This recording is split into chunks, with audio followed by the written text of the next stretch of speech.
I've lived in those houses for 5 years. I've seen the wire transfers. The judge looked at the titles.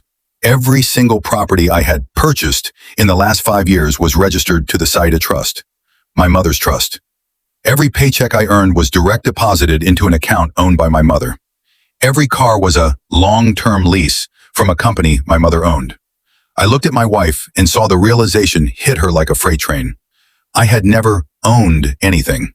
I was just a tenant in my mother's world. I had seen her true colors years ago when I overheard her on the phone talking about her exit strategy and how much she would get in a settlement. From that day on, I never signed another document in my own name. My lawyer also presented evidence that while she was managing my life, she had used our joint household funds to secretly buy 2 rental properties in her own name. She thought she was building a secret nest egg, but because I had no assets and she had those 2 properties, the judge looked at the disparity in our legal wealth.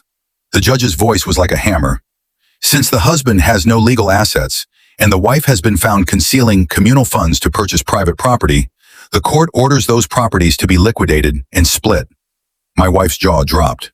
She had tried to steal my millions, and now the court was taking the only thing she actually owned. But the final blow was the one she never saw coming. We presented the exit strategy notes I had found, proving she was more interested in the money than the well-being of our child. I showed the court that I was the one who was always there for our daughter while she was out investing our future. The judge ruled, sole physical custody is granted to the father.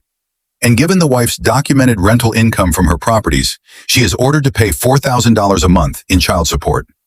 I watched the woman who tried to bankrupt me burst into tears as she realized she now had to pay me to raise the child she tried to use as a pawn.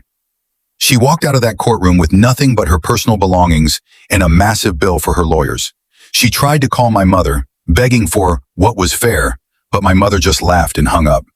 My wife thought she was playing the long game by marrying a younger man she could manipulate. She forgot that I had the ultimate coach in my corner, the woman who raised me.